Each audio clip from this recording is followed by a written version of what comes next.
Welcome back, everybody, to another episode of Prop Sessions. Today, we've got Tony Morris on the podcast. He is an international speaker, sales expert, author. He's trained over 29,000 salespeople. Yes, you heard that right.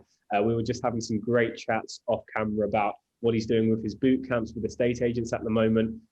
We've got loads to dive into when it comes to sales, getting more valuations for estate agencies, all that good stuff. So without further ado, Tony, welcome to the podcast. Thank you, Eves. Absolute pleasure to be here, and really looking forward to add as much value as I can to your listeners. That's the thing, it's mainly estate agents who listen to this, and what I want them to do is actually have some takeaways where they can go and implement some of your strategies right into their day and make that difference and really take something from this one, and not just listen passively but really get something from it. I guess before we even dive into all that, for everybody listening, could you give us just a little bit of the 30-second spiel so everyone knows who you are and the kind of caliber of estate agents you work with? Yeah, of course. So I've personally been in sales for 22 years. I've never been an estate agent, but my first client was a really successful agency in North London called Green & Co, which we won 14 years ago now. And the results were incredible. We really helped them double their stock without spending an extra penny on marketing. So I learned very early on in my sort of training career that our training can make huge differences and impacts if actioned. And I decided to really niche for estate agents. So to date, I've now helped just over 145 of some of the leading independents all over the UK, Marsh and Parsons, Manning Staten, Preston Baker, to name but a few. And I've also worked with a lot of the big corporates like Savills, Knight Frank, etc. And where I've probably added most value is I've really helped them on their conversions. And that's conversions in everything they do. So from a phone call into a viewing into an offer into a deal, or a valuation into an instruction. And in some cases, they've actually doubled their fees to their local competitor. And all I've done is help them position themselves better, tell their story, and really better articulate what they do differently for their vendors or landlords. It's been an amazing journey so far. I've absolutely loved it. That one thing I'd love to go into what you just said is telling their story. Now, for an estate agent listening to this, you might be thinking, well, why do I need to tell someone my story? I'm helping them sell their house, or I'm helping a landlord, manage their property. Why on earth would I want to tell somebody my story? I don't care about my story. But of course they do, right? And totally. I guess the question is, how do they go about communicating that story effectively? Yes, that's a great question. So what a lot of agents do, in my opinion, wrong is they'll talk all about them. They'll say, we've been established for 23 years. We've won ABC awards. And the vendor is sitting there politely in their head thinking, I don't care. So the challenge an agent has is to be able to share their story, but communicate what's in it for the vendor or the landlord or the buyer. And there's nothing wrong in sharing your story of the reason I set up in business and what my passion is to help people move. But as long as that everything you share, you are communicating what that means to you. So just as an example, you might say, we actually, part of the business, we wanted to make sure the service we deliver is as smooth and efficient as possible. And what we've done is we've employed what we call move managers, dedicated move managers whose pure job and expertise is helping the sale journey go smoothly. And because we've done that, Mr. Vendor, we actually achieve a 10% fall through rate, which we are so proud of, because you may or may not know the national average is 1 in 3, but if you use Morris Estate, it's 1 in 10. And so that's a nice way of getting across one differentiator, but what it means to the vendor, rather than go, we have an in-house progressor, which is what most will say. You've worked with estate agents for, a good amount of time now. So presumably you've seen some of the changes that have happened from maybe how it used to Mm, be, maybe a little bit more Wolf of Wall Street-esque back in the day for yeah, some cases to now yeah. how, sales as a whole is changing so much. How kind of have you seen a shift like that? And if so, I what's have. it been like in the sales side? Well, I guess the biggest shift is the whole online presence. Purple Bricks were the pioneers of the online model, and many now have followed suit. And I do a lot of work with YouMove, who are an amazing franchise, and they're a hybrid because they do have some high street branches, minimal. They're probably 5% of their franchisees have a high street presence, and the rest is online. And that's a big shift because vendors now can sell their house without walking into an agency. And I think what that means to every agent is their online presence has to be exceptional. Their social media footprint has to be exceptional. And they've got a big focus about their reviews. That's been also a big shift now. Reviews were around 10 years ago, but they weren't probably as important as they are now. And I think before any vendor or landlord engages with an agent, they probably will go online now and look of what others had to say about them. So there's got to be a real big focus about building what I call my success library, which are video testimonials from my clients. And I recommend all the agents, when they book a valuation, should be sending out a email video of an introduction of their valuer, because often what we find is the valuer who goes out isn't the one who took the call. They'll speak to maybe a negotiator in the office. And it's been proven that once they see someone, they feel more comfortable when they meet them. It's just one of the lessons of influence that Robert Cialdini spoke about in his book, Influence. So I suggest an email intro video of the valuer going, "Hi, really look forward to meet you at your property."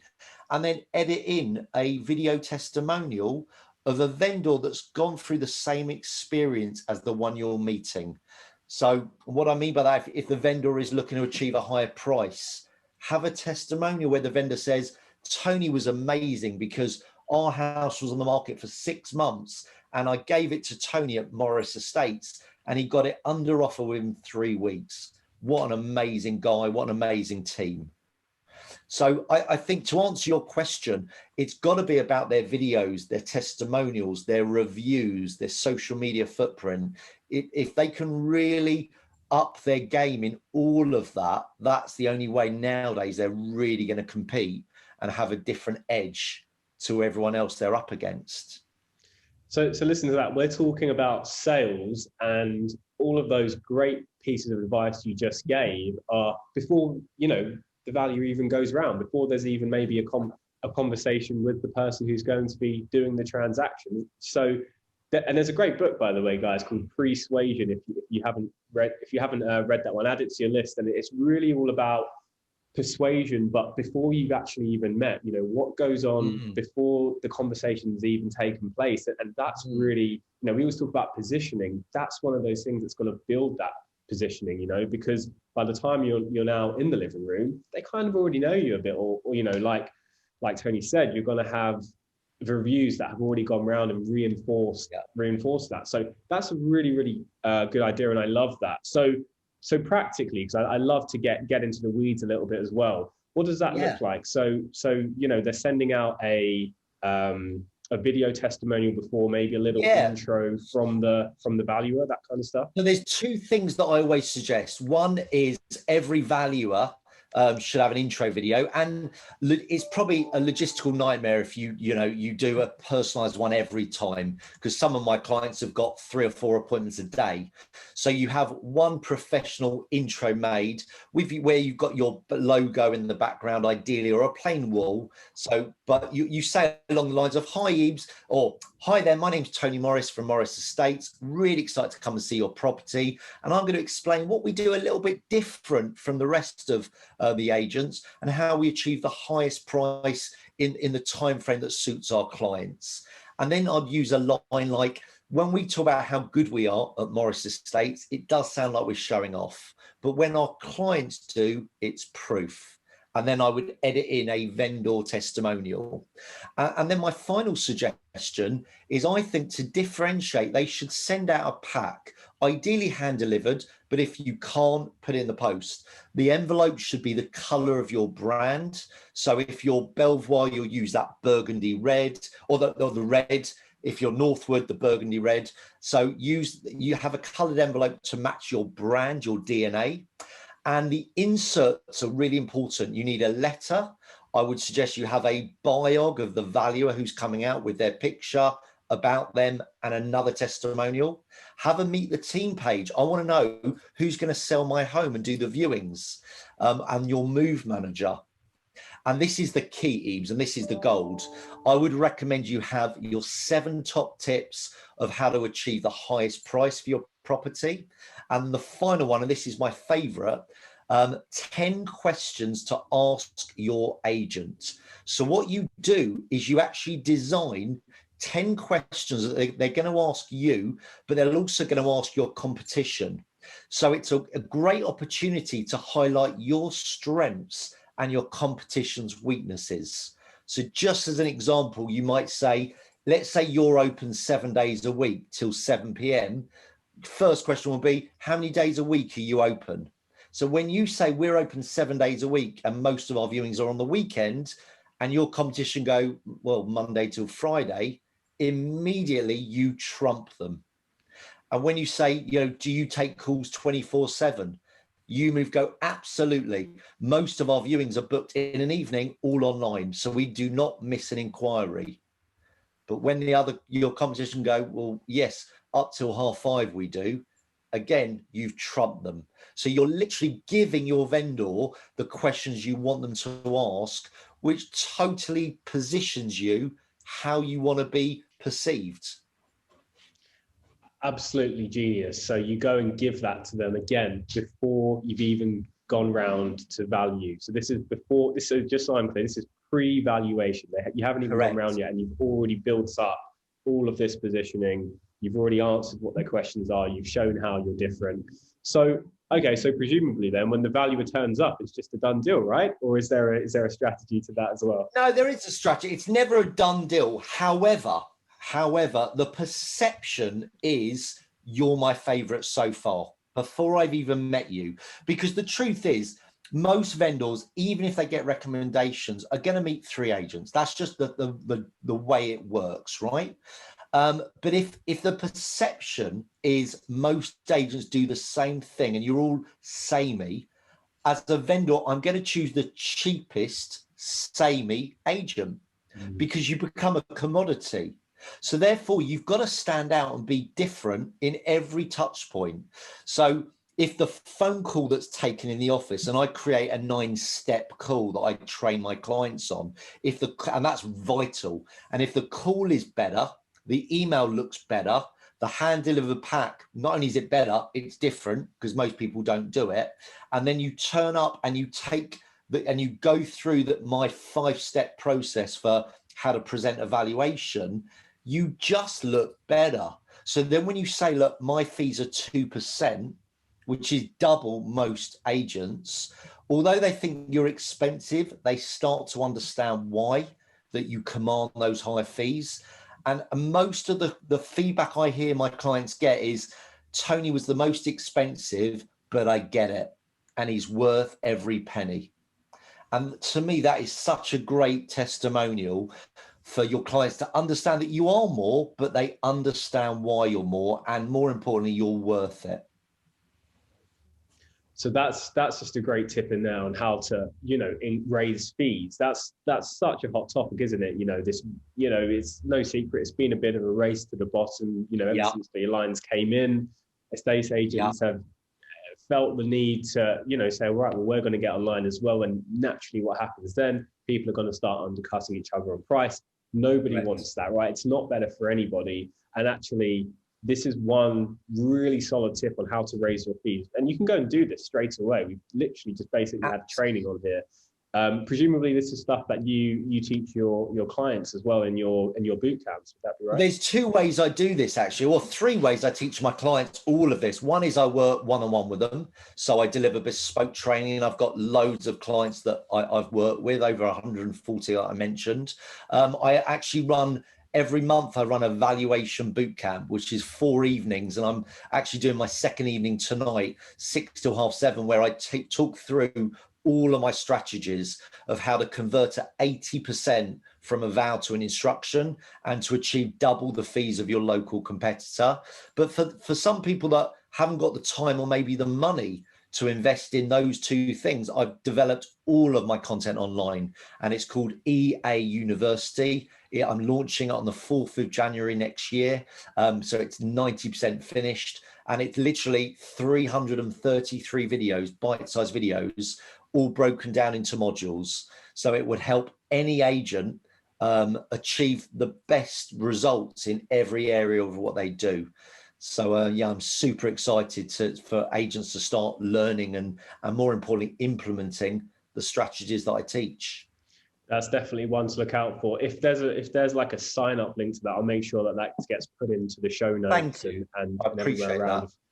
Is there somewhere where people can actually find out more about there that is as well? Yeah, I'm actually the first module, there's 26 modules, and the first one's called Mindset, and I believe it's 12 bite-sized videos. So I give a link to try that for free, so that you know ultimately you make sure you're comfortable with me, you like my style, and you like my content.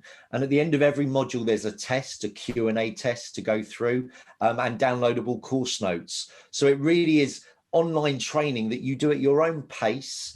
But it's the way I've designed it, it's really useful for the owner of an agent or the branch manager, because they can see who in their team's actually logged in and done the work, and they see what the results are. So it identifies where the gaps in your team are, and you know where to focus your time and energy. Well, there we go. It couldn't ask for much more than that. If you guys want to try it out for free to, get some training on that, we'll have that linked as well. No problem at all. Okay, cool. So we've spoken about the very beginning of the journey, before you've even had a conversation, your online presence, then what to do before, you go to the vow to have the highest chance of getting that vow. What about appraisals? What do estate agents do to go about actually generating more appraisals in the first place? Yeah, it's a great question. So there's a few things, right? I'll give you 3 of my top tips. So my number one, and this is something, Eve, that so many agents miss, and I don't know why they miss it, but I guess you don't know what you don't know. So when you're registering a buyer or a tenant on your database, and I would never use the word registering, but when you're qualifying an opportunity, you'll find a high percentage of buyers or tenants who are looking to rent again are actually renting in your area. So when you identify that, what you should be doing is getting those landlord's details on the phone call, so that you can phone the landlord and see, number one, what's the landlord's plan when they lose their tenant, so you can look to take on that instruction. Then number two, most importantly, does the landlord have other properties that we can help you with? Are they managed? Are they rented? And number three, does the landlord have an appetite to buy any more or sell any of their portfolio? So that's a simple way immediately to get more stock without you spending a penny on your marketing. The second thing really is about prospecting. And the good agents that I train and coach, they know exactly what sticking properties are on the market, because they do their research on all the portals and they see the boards, and they go and knock at the vendor's door. And there's a pitch that I've created to massively increase their probability of bringing that property on, onto their books, and getting it, for the vendor to phone up and cancel their contract and move agency. But again, it's all about how you position yourself when you're chatting to that vendor. And I think the third and final way is there's so many great online valuation tools now. One that I know a lot of my clients use is VowPal. And as long as that call's dealt with really well, when you do an online valuation, you know, you've sometimes got a number, not always, but when you've got a number, you phone up that vendor. And again, I've created a really good 4-step structure of how to turn that online into an actual valuation, because that's not easy. But if it's handled really well, that often 65% of the time will turn into an actual valuation. And now you've got an opportunity to win another instruction. So they're 3 top ways to just get more valuations. Those are brilliant tips. And a load of our agents use online valuation tools, you know, that third step you mentioned. And one of the struggles is always, you know, you can get a high volume of leads, but what do you actually, how do you know which ones are serious and which ones aren't, right? That's one of the constant questions we get. Have you got any tips around that when you do speak to them? You know, what should you actually be saying to help qualify them and see, you know, gauge their selling temperature? Totally. So the online valuation, you've got to look at it like a first date. You know, you're not going to try and close hard on a first date because you want to get a second date. So really, it's a case of nurturing them and you know, and building up a relationship, because most of online are curious. However, no one wakes up and goes, do you know what? I'd like to know what my house is worth. There was obviously a catalyst to create that. So my first question really would be, who recommended you to Morris Estates? And I do that because I want to know the source of every inquiry, so I can start to know what part of my marketing works and what doesn't.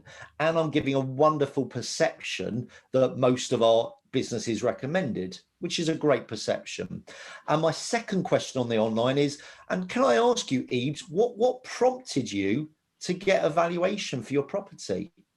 And it's such a nice open question that forces your vendor to speak and really hopefully drives into what their real motivation is. And if they say, you know, I was just curious, you say, well, that's great. So if I come round and give you an accurate price of what you can achieve, and you're really happy with that price, how do you see the next steps working? And again, zip, let them talk. And if they say no, even if it was an amazing figure, I'm not really looking right now, well, that's okay. You know, we're here for the long term. What sort of timeframes do you reckon you're working towards? And they might say, I wouldn't sell for at least a year. Fantastic. Well, I'm so pleased you reached out to us, you know, and I'm going to share with you some ideas of how we help people like you over the next few months. And whenever you're ready, we'd be delighted to help you.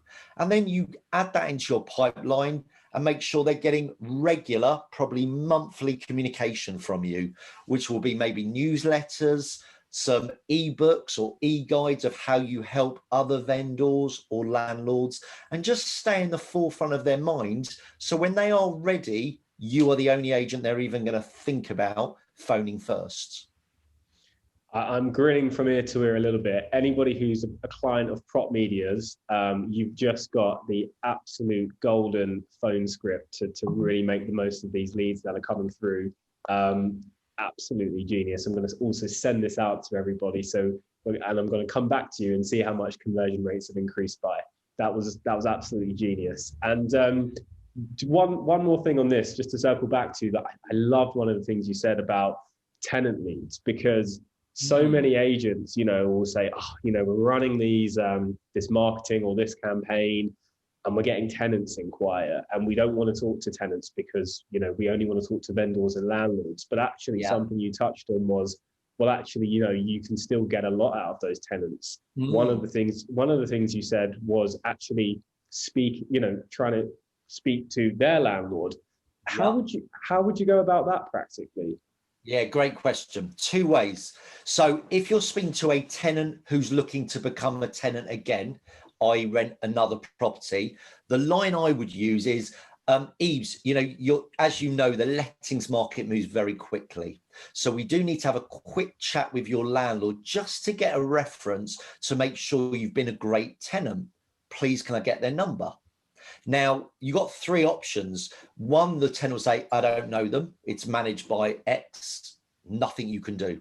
The second will be, I've not served notice, so I don't want him or her to know. And you go, that's fine. When you have served notice, then we'll have the chat. And then it's your job to stay on top of them. And the third outcome is you'll get the number. And then because of GDPR rules, you've got to say, there's something called GDPR, so we do need permission. Please, can you just get permission for us to call your landlord? So that's if they're a tenant looking to become another tenant. If they're a tenant looking to be a buyer, you can't use that. So I would say at the end of the call, once I've booked viewings, I would say, you mentioned earlier that you're renting in our area. I would love to have a chat with your landlord to see what their plans are. And you know what? If I take on their property, I'd like to give you a £50 voucher just to say thank you. What's their number? So then you give a financial incentive. And you know, as an agent, you've got to decide what that's worth to you. But if you know your numbers, you know what it costs you to win a new instruction. And ultimately, if it costs you £50 each time, I reckon it's a lot more than that. You know, give out what you feel is fair. But remember, you're only giving it out if you get the instruction, not just the name and a number. So you make that really clear. And again, you've got to say GDPR, we need permission. And when my agents implement this, I'm not exaggerating. Atkinson McLeod's one example based in the Docklands, and I think it was their Balham office. They doubled their stock for lettings. They had 23 instructions at the time. And when they implemented this, they just got over 50 instructions just by implementing this one technique. So I was delighted, you know, to hear those results, because ultimately it cost them very little. Yeah, literally just the time of going out and calling through those leads and then giving them something in return, which is 50 quid. If giving the tenant 50 quid, that's, you know, you pay that all day long if that meant you could acquire a landlord, wouldn't you? Yeah. It's a no-brainer, and you know, it's probably it'll be the cheapest instruction they gain, or the cheapest opportunity. But remember, they only pay once they got the instruction. So, you know, I think agents would bite your arm off if I said every £50 I'll give you a new property to sell or let. They'd be over the moon. But so many people don't do this, and they're missing a massive trick. That's it, because we always talk about, you know, new business, how to bring in new marketing channels, new streams of leads, but actually there's so much potential just sitting there with what you've already got, but then also to maximize what is coming in. You know, even if your conversion rate's 5% and you can get that to 10%, you've just doubled your output, right? Just by implementing some of these strategies. Totally. Yeah, but it's the key word you use there is implement. You know, there's one thing learning something, there's another thing actually taking action and implementing. And I always say this, that there's a well-known saying, knowledge is power. But I actually disagree, because you could be the most knowledgeable estate agent in the country, but if you don't use that knowledge, it's not that powerful. So I believe it should be implementation of knowledge is power. You've got to use what you know, and you've got to make sure all of your team are on it on a daily basis, and that's tough. That's not easy. And my best advice really for agents is to do spot checks, because you can't listen to every call. It's not real. So I advise my branch managers, as a manager, should be listening to at least one call per negotiator per week, and play that call in a meeting and get the guys to critique it. And when you critique a call, don't just go, that was crap, you know, because it's not really helpful. So I suggest something called PIM feedback: positive, improvement, miss. So when you listen to a call, what things did they say that was positive? I.e., if they said, how did you hear about us? Everyone should go, that was great, but the improvement was, who recommended you to us? So it trains people to start looking at what their gaps are, and also embracing feedback, because I'm so positive and people don't know how I am, but the way I am actually is I'm always looking to learn in everything I do. So if I win a deal, great, why did I win it? And if I lose a deal, great, what can I learn to make me better next time? And I genuinely feel like that. So I'm always focused on what are the lessons out there that's available to us that we can use to our advantage. And so many people don't think like that. It's just that mentality, isn't it, of always wanting to learn and just improve and be better. Because if you've got that mentality, no matter what stage you're at, no matter how good you think you are, no matter how good your conversion rate is, you know, the best people know you can always get a little 1% more and 1% more next time. You know what? The nicest way I've ever heard this, Eves, was about 2 months ago. I interviewed on my podcast a guy called Art Subcheck. He's an American sales guru who my first ever sales book 22 years ago was called Smart Calling by Art. And he blessed him. He sent me his 4th edition signed, which I was delighted. And he said this to me. He said, Tony, nobody graduates from the school of selling. And I love that.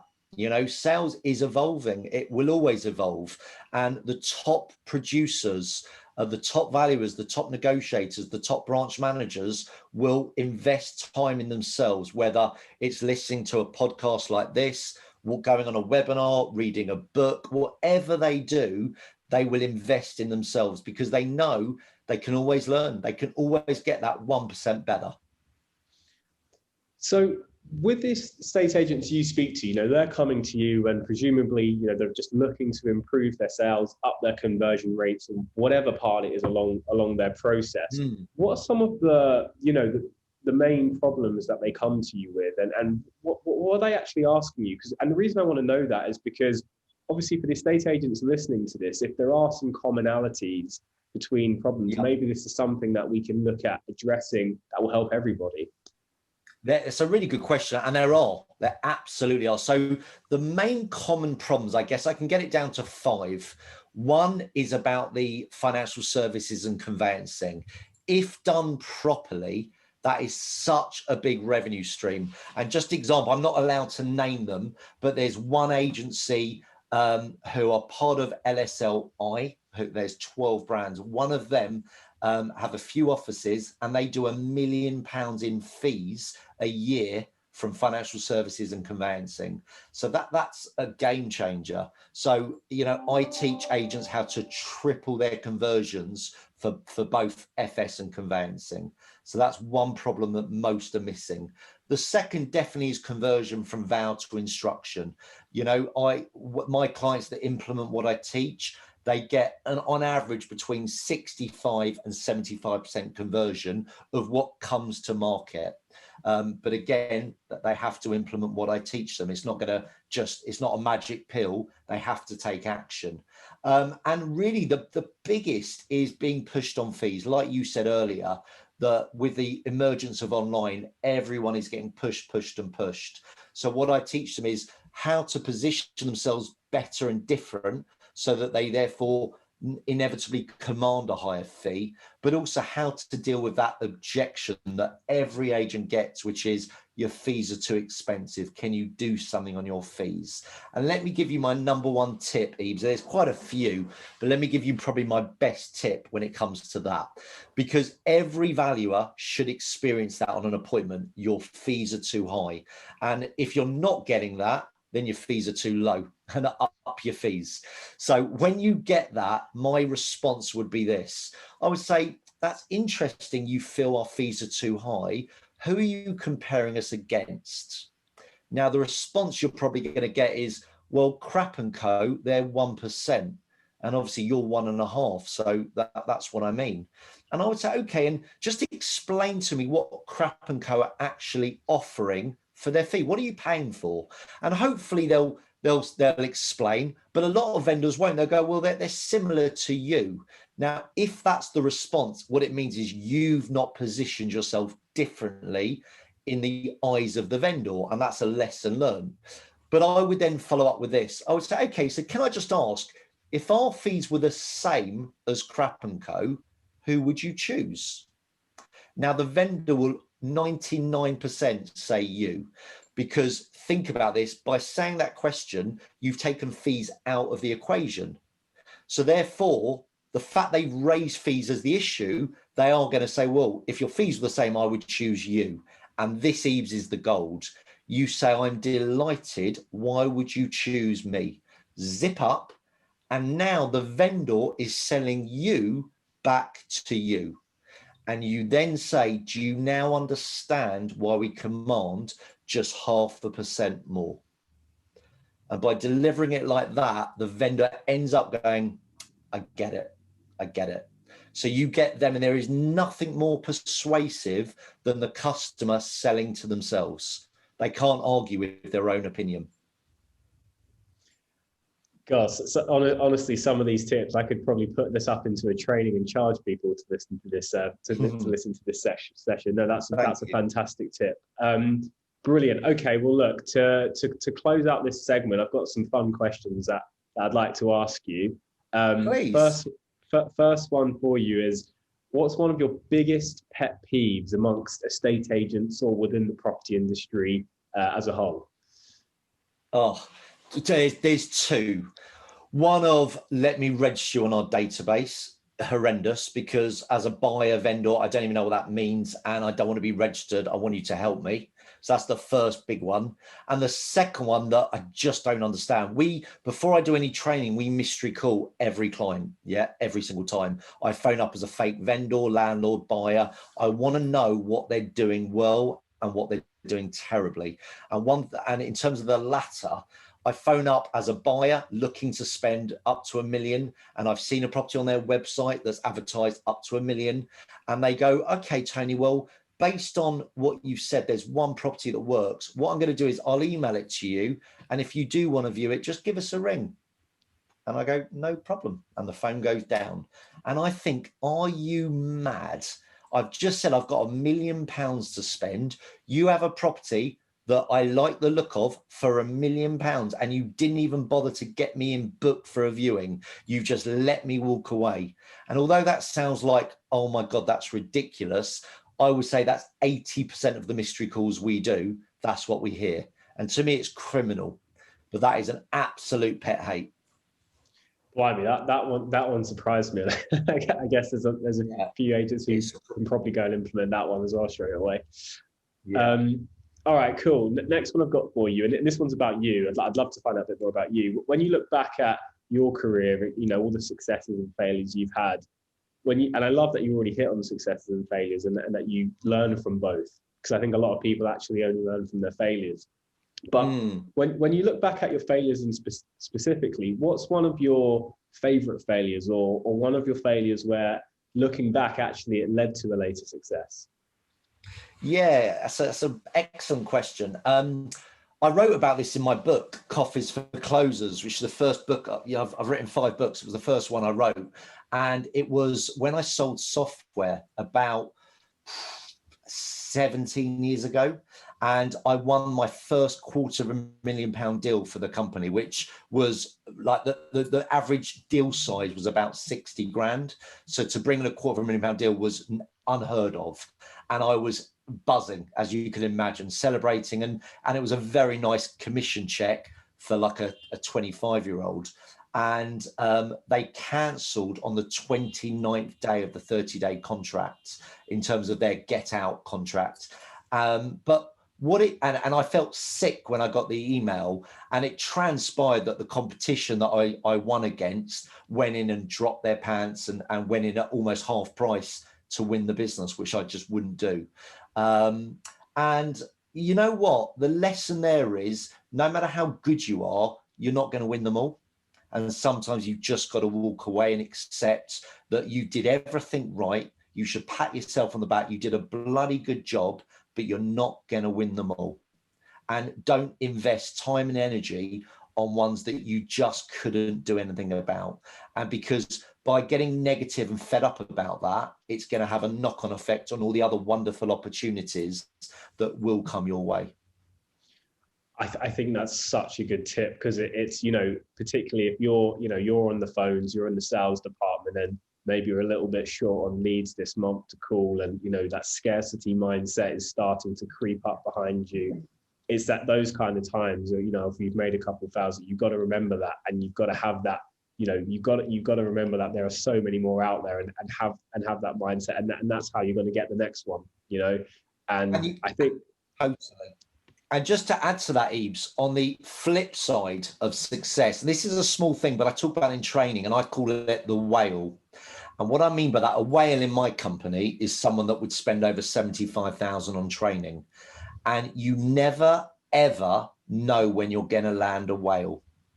And I land 2 whales a year in my company, but every single phone call I treat as the whale. And the example that I share when I speak on stage, just very quickly, is about 8 years ago, I met with a guy called Ian McLean, who was the franchise director of Belvoir, and to talk about training. And I traveled up to Camden to meet him, Mornington Crescent, met him, and he basically said, we do it all internally. We're not going to use you. And I remember being a bit cheesed off, thinking, waste of my time, but we'll allow it. You know, this is sales.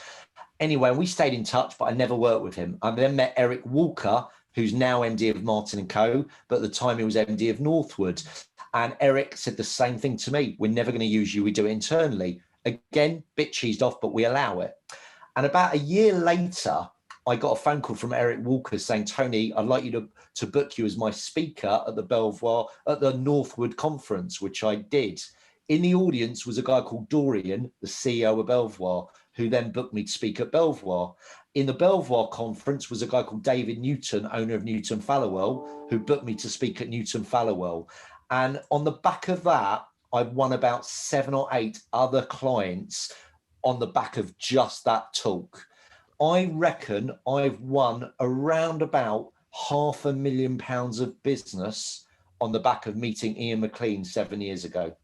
When on the train on the way home, I thought it was a bit of a waste of time, but this is sales. And it made me realize that Ian McLean was my Moby Dick. I just didn't see it. God, I love that story. And like you said, you never know when you're going to meet a whale or even what that's going to lead to. Right. Correct. Correct. But you know, the funny thing is with that, and I love the way you shared that story so specifically with the chain of people you met, because I think a lot of people might not even look back to even realize that's where it transpired.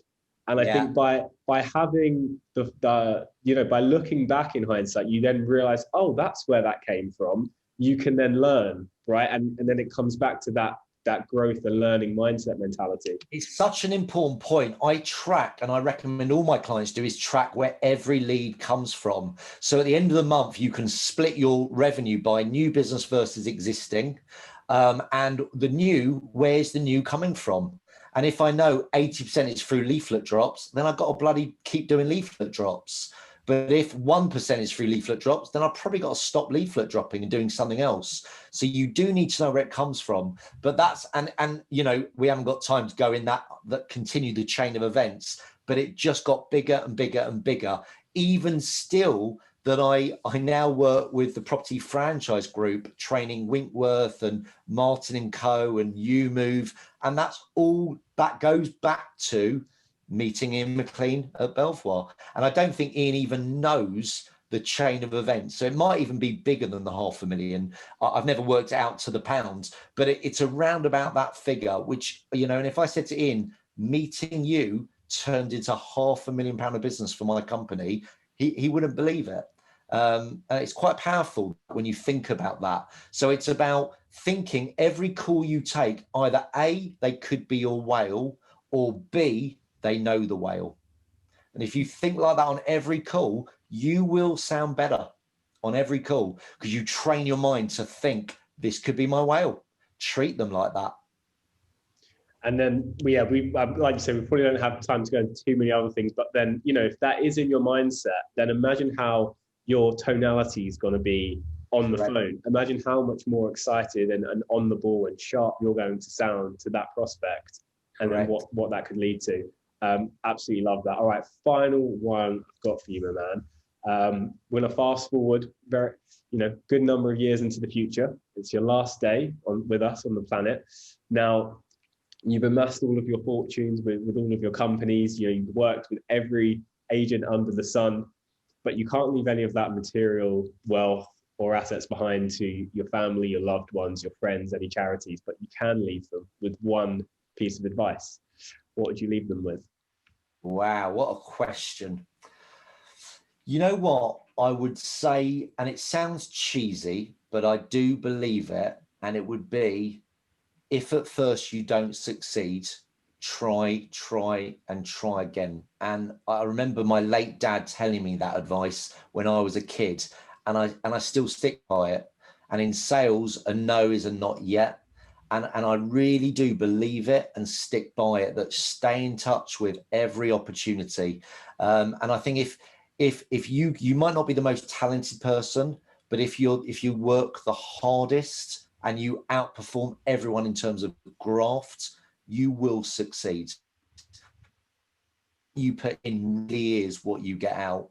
And you know, I've learned that the hard way, as in I've had to make many sacrifices to put in the hours that I've put in, not be with my loved ones, my wife or my kids, because I'm working for them, and I have to remind myself of that regularly. What a part to finish up on the podcast for today. Tony, I really want to thank you for your time, everything you've shared with us.